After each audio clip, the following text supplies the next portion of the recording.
Hari Om, Namaste, very good evening everyone. Welcome again to my YouTube channel GK Law Classes. So today's lecture is about the new act, which is Domestic Violence Act 2005. Though this is not a new act, it has been already implemented and its amendment is also in force, but we are covering it for the first time on our channel, so it is going to be a new act. So आज हम बात करने जा रहे हैं घरेलू हिंसा act के रिगार्डिंग डोमेस्टिक वायलेंस एक्ट की. सो डोमेस्टिक वायलेंस एक्ट जो है, ये एक्ट हम बेसिकली 3 पार्ट्स के अंदर सबसे पहले स्टडी करेंगे. So let me just tell you those 3 parts first. Right, so in today's part we are going to discuss about part number 1 will comprise of definition of domestic violence. क्योंकि जब आपने ये act study करना, उसमें domestic violence किस category को calculate किया गया, किस किस तरीके की जो अपराध है उसको कवर किया जाएगा, जिसके तहत आप इस एक्ट के तहत इन्वोकेशन करा के ऑर्डर मजिस्ट्रेट से पास करा सकते हैं. तो आपको ये जो डेफिनेशन है इसका पता होना बहुत ज़्यादा ज़रूरी है. In the further upcoming part, which is going to be part number 2, we'll discuss about the need of amendment of 2005 Act. So basically this act has been amended in 2022 and now it is called as Domestic Violence Act 2022. So why a need was felt for the amendment and what kind of changes has been introduced in 2022 Act, we'll discuss in part number 2. Now part number 3 will comprise of the rest of 2005 Act, which will cover the important provisions of that particular act. Right, students? So beside these 3 videos, I am going to give you a short on this particular act also.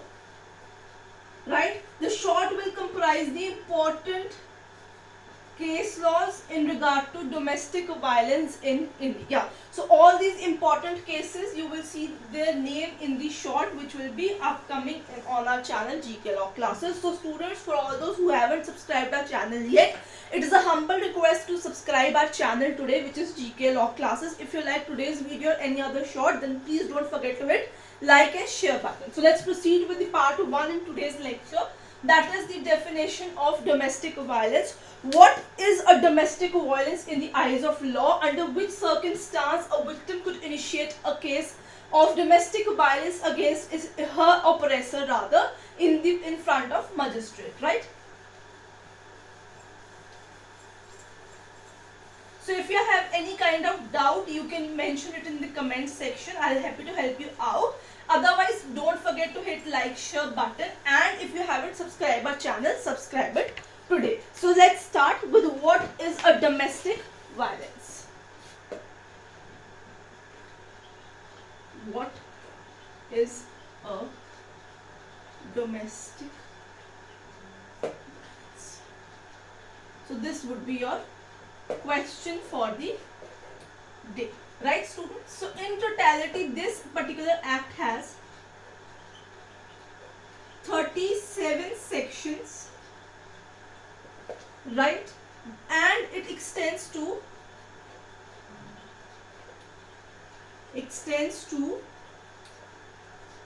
whole of India. This is given in section number 1 of this particular act. With the abolition of Article 370, now it applies to whole of India because Jammu Kashmir is becoming a union territory itself. With effect from, so ये किस तारीख से लागू हो चुका है act, ये भी आपको जानना जरूरी है. That is October 26, 2006. Again, it is given under section number 1. This particular act is applicable in 2006. Since 2006, the 2022 is applicable from 2022 itself. Now we proceed with definition area.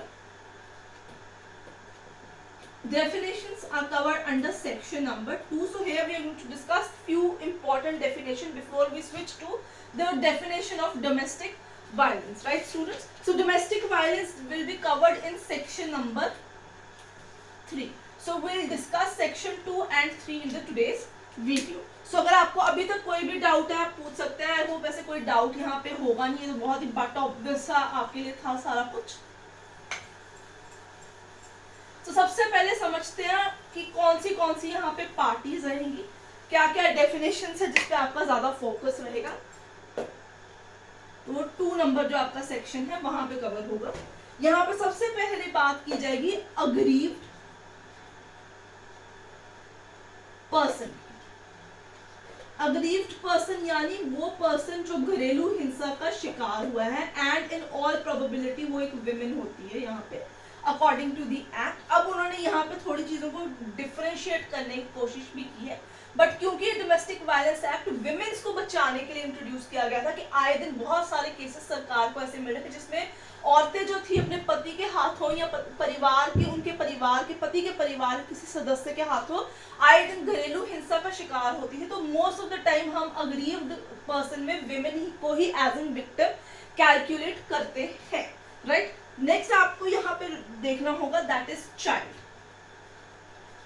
ठीक है। चाइल्ड माने a person below the age of 18 years, person below age of 18 years. अब कुछ जगहों पे आप कुछ act देखेंगे कि वहां पे एज चाइल्ड की स्पेसिफाई होती है 16 ईयर्स या उससे कम का, 15 साल या उससे कम का। कहीं ऐसे आप देखिए लेबर लॉज में भी आप पुराने जब पढ़ते होंगे कहीं भी लिखा होगा 15 साल से कम, उसको बच्चा कैलकुलेट करते हैं वहां पे, ठीक है। फिर उसके आगे अडोलेसेंट और फिर अडल्ट कैलकुलेट करते हैं। यहाँ पे 18 साल से कम के बच्चे को बच्चा ही कैलकुलेट करेंगे, उसे हम चाइल्ड अडोलेसेंट ऐसे कैटेगरी में यहाँ पे डिवाइड नहीं कर रहे हैं। सो इन दी मोस्ट प्रोबेबिलिटी आपको ये याद ही रखना होगा, most of the time aggrieved person एक विमेन ही रहेगी यहाँ पे, जो कि अपने पति के हाथों घरेलू हिंसा का शिकार हुई है। क्योंकि 2022 में अमेंडमेंट आ चुकी है, तो वहां पे हस्बैंड और प्लस हस्बैंड के फैमिली मेंबर्स जो है उनको ऑपरेशन के बेसिस पे यहाँ पे कैलकुलेट किया जाता है कि अगर उनके परिवार में जैसे father in law, mother in law, sister in law को ताने देती है, आगे आपको पता चलेगा कि डोमेस्टिक वायलेंस में कौन सी श्रेणी उन्होंने ऐड की हुई है। तो अगर उसमें से वो किसी भी तरीके से continuously for certain time of period oppress हो रही है, तो हम उन लोगों को ऑपरेसर ही कैलकुलेट यहाँ पे करेंगे। अब बात आती है रिस्पोंडेंट, जो आपके ऑपरेसर्स हैं वो यहाँ पे रिस्पोंडेंट है, जिनके अगेंस्ट जो विमेन है केस इनिशिएट करवाती है। तो यहाँ पे फैमिली मेंबर्स की बात की जा रही है यहाँ पे,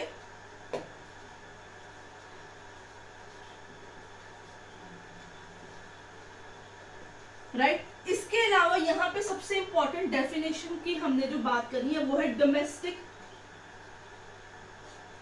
relationship. Now this particular definition is very important, क्योंकि इसी से पता चलेगा कि क्या वो हस्बैंड एंड वाइफ, मैन और विमेन, हस्बैंड और वाइफ थे, लिव इन में रह रहे थे, या उनका क्या रिलेशनशिप था। तो हम उसके बेसिस के ऊपर ही आगे जो है फर्दर केस में प्रोसीड करते हैं। सो डोमेस्टिक रिलेशनशिप एक बहुत ही इंपॉर्टेंट सिचुएशन होती है। यहाँ पे कहते हैं कि when two person यानी मैन और women, when two person, of course they are supposed to be of 18 years and above, live together, ठीक है, live together in a shared household। पहले जो है 2005 तक शेयर हाउस होल्ड की डेफिनेशन बेसिकली होती थी हस्बैंड के साथ रहना, बट बाद में चल के कुछ केसेस ऐसे हैं जिसमें वो ये चीज सामने कोर्ट के आई कि ये लोग विमेन और हस्बैंड एक जॉइंट फैमिली के अंदर सस्टेन करते हैं, या प्रॉपर्टी जो थी वो फादर इन लॉ या मदर इन लॉ के नाम पे होती है, बट वो भी साथ में रहते थे, मतलब बेटा बहू आगे इन लॉज वगैरह, सिस्टर इन लॉ या ब्रदर इन लॉ सब साथ में रहते हैं। तो अब उस डेफिनेशन की पराकाष्ठा को यहाँ पे 2022 में चेंज कर दिया गया हुआ है, शेयर्ड हाउस होल्ड, वो हम पार्ट 2 में डिस्कस करेंगे। For now according to 2005 share household का मतलब जहाँ हस्बैंड एंड वाइफ इकट्ठे रहते हैं, most of the time husband's house यहाँ पे आएगा, and they are related by into a marriage by, ठीक है, in a shared household, right, by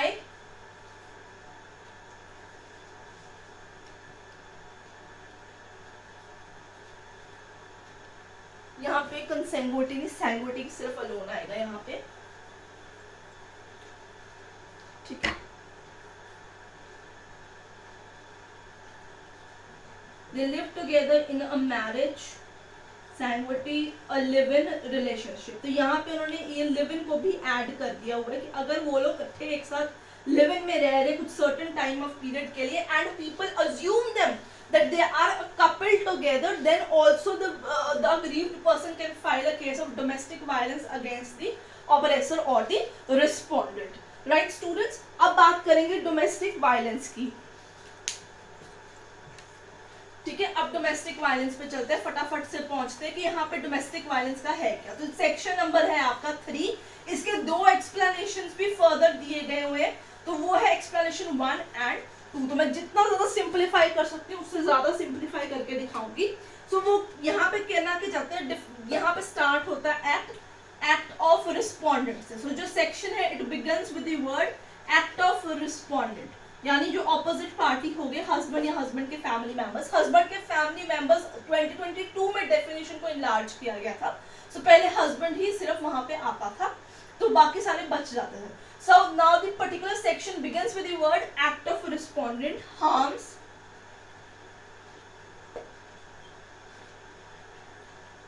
इंजर्स, endangers. हर वर्ड का जो पैरालाइंस है वो अलग हो जाएगा, केस टू केस वहां पे डिफर कर जाएगा. Endangers number 1 health, safety, right, life और लिम्ब. ठीक है, वेदर, अब वो जो नुकसान है वो हार्मनेस या वो इंजरी दी जाती है या नुकसान पहुंचाने की कोशिश की जाती है to the health, safety, life और limb of whom the victim, in what paralysis, किस तरीके से हार्म पहुंचाई जाती है, वेदर बाय मेंटल और फिजिकल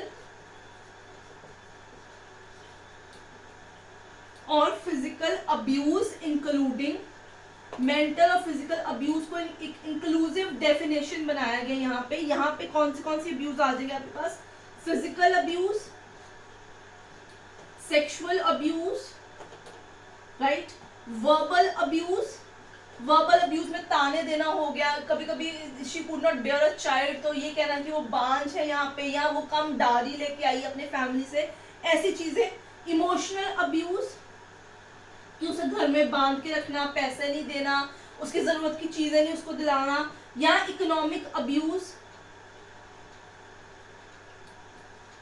ठीक है, उसकी नौकरी छुड़वा देना, सस्टेनेंस के पैसे नहीं देने. ये सारे तरीके के अब्यूज जो है यहाँ पे इन दोनों कैटेगरी में फॉल कर जाएंगे. सबसे पहले क्लॉज हो गया ये यहाँ पे, this is the clause number 1, the act of respondent either harms और इंजर्स और इंडेंजर्स द हेल्थ और सेफ्टी और लाइफ और limb, whether in a parallels of mental or physical abuse including either physical abuse, sexual, verbal, emotional, economic abuse. यानी किसी भी तरीके का abuse है. अगर हम physical abuse की बात करेंगे तो उन्होंने आगे further उसको include कर दिया है कि हर तरीके का abuse यहाँ पे आएगा.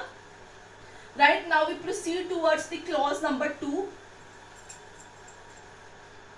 Right, clause number 2 says to curse, यानी उसको यहाँ पे डराना धमकाना. ठीक है, टू कर्ज हर और हर फैमिली. अगर ऊपर दिए गए कोई चीज करेंगे तो भी डोमेस्टिक वायलेंस कैलकुलेट होगी कंटिन्यूअसली. अगर थोड़े टाइम के लिए, एक आधी बारी नहीं, अगर 2, 3, 4 बारी से ज्यादा हो गया तो वो बिल्कुल डोमेस्टिक वायलेंस का केस है. कभी कभी तो वैसे फर्स्ट इंस्टेंस में ही जो है हर या उसकी फैमिली वहां पहुंच जाती है. आपने मूवी भी देखी होगी जैसे थप्पड़ आई थी. To curse her or family for unlawful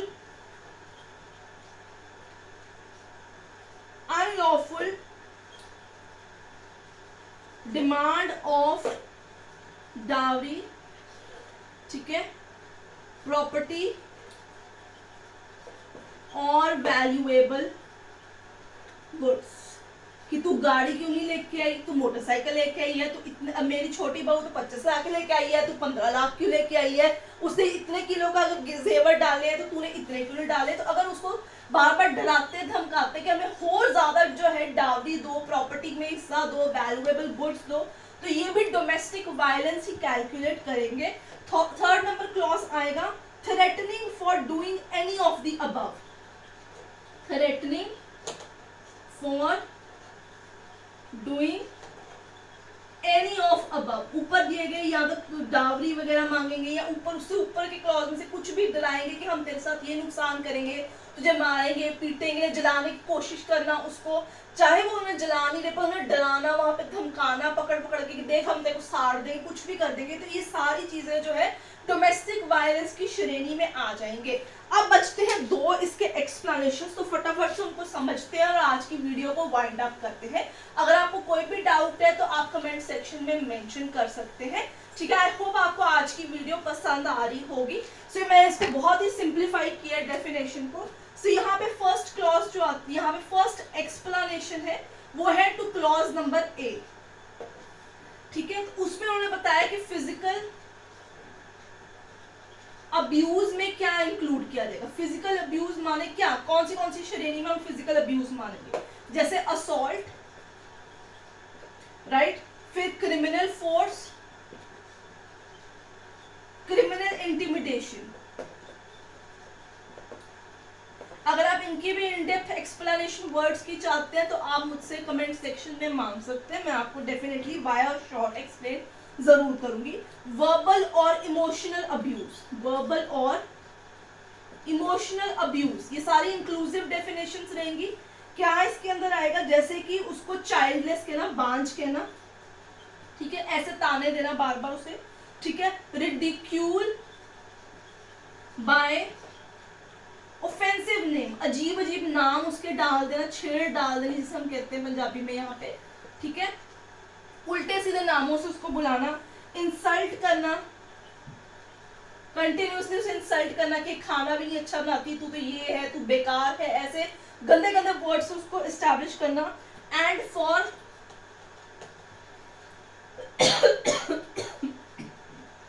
not giving male child, यहाँ पे मेल चाइल्ड स्पेसिफिकली है कि तूने बेटा नहीं दिया, तूने 4 बेटियां कर दी, ये तूने बोझ कर दिया, तो ये सारी चीजें आपकी वर्बल इमोशनल अब्यूज में आएंगी। इकोनॉमिक अब्यूज, इकोनॉमिक अब्यूज में है फाइनेंशियल रिसोर्सेज का अभाव रखना, उसको पैसे नहीं देने फॉर सस्टेंसेस, उसे नौकरी से छुड़वा देना, उसका जो स्त्री धन है वो अपने पास रख लेते हैं। बहुत बड़ी मदर इन लॉज क्या करती थी कि जो बहू आती है उसके जितने गहने जेवर होते हैं अपने पास अपने लॉकर में रख लेती थी, तो वहां पे वो सारी चीजें उस बेचारी को नहीं देना। Restriction of resources for survival, उसकी प्रॉपर्टी उसकी मर्जी के बगैर उससे अलग करके बेच देनी, तो ये सारी चीजें यहाँ पे आएंगी। अब लास्ट पार्ट आता है आज की वीडियो का, दैट इज एक्सप्लेनेशन नंबर 2। सो फटाफट से चलते हैं, जहां मैं कोई चीज नहीं लिख रही पर बोल रही हूँ तो आप एज इट इज अपने रजिस्टर में उसको पेन डाउन कर सकते हैं। एक्सप्लेनेशन 2 यहाँ पे उन्होंने बात की है, व्हाट डज इट सेज, कि क्या वो पर्टिकुलर एक्ट डोमेस्टिक वायलेंस कहलाएगा या क्रूएलिटी बाय हस्बैंड और इट्स रिलेटिव कहलाएगा। ये सारा कुछ डिपेंड करेगा फैक्ट्स और सर्कमस्टांसेस ऑफ द केसेस के ऊपर, कि कौन सा particular act which is committed by husband और family, whether it is a domestic violence, whether it is a cruelty या डावरी का सेपरेट केस बनेगा, तो ये सारा कुछ according to question of fact पे डिपेंड करेगा। It will be a question of fact, fact and circumstances पे सिचुएशन टू सिचुएशन डिफर कर देगा। So student, this was all about the part 1 of domestic violence act regarding what is a domestic violence section number 3। I hope आपको आज की video पसंद आई होगी, आई है तो लाइक शेयर डेफिनेटली कीजिएगा, and then will see you to part number